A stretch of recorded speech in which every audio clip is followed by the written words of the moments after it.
Io ero arrivata a casa e queste 2 persone son venute dietro, mi hanno inseguito e quindi non sono nemmeno uscita dalla macchina che subito mi hanno aggredito, hanno rotto i finestrini della macchina e mi hanno portato via la borsa. E l'ha aggredita come?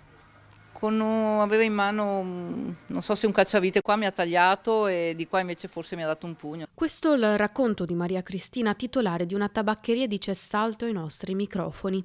Il pedinamento dall'uscita del lavoro fino a casa, poi la violenta aggressione. Maria Cristina è stata una delle numerose vittime della banda di criminali ora rintracciati, denunciati e arrestati dai carabinieri del nucleo operativo del Comando di Venezia in collaborazione con le stazioni locali. I criminali erano soliti mettere a segno i loro spietati colpi al calar del sole, bersagli prediletti, i titolari di attività commerciali più o meno grandi e per lo più donne. A Oderzo avevano fatto esplodere la cassa continua di un supermercato per poi darsi alla fuga. 2 anni di lunghe indagini per portare all'arresto di 2 persone e alla denuncia di altre 2. Un modus operandi reiterato e spregiudicato, quello del gruppo criminale che tra il 2022 e il 2023 aveva terrorizzato le province di Venezia e Treviso.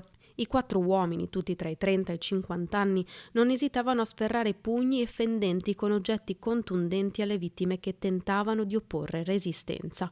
In un'occasione era stata utilizzata anche la punta di un trapano, mentre in un'altra erano arrivati ad investire con l'auto una delle loro vittime per assicurarsi la fuga e dunque la refurtiva.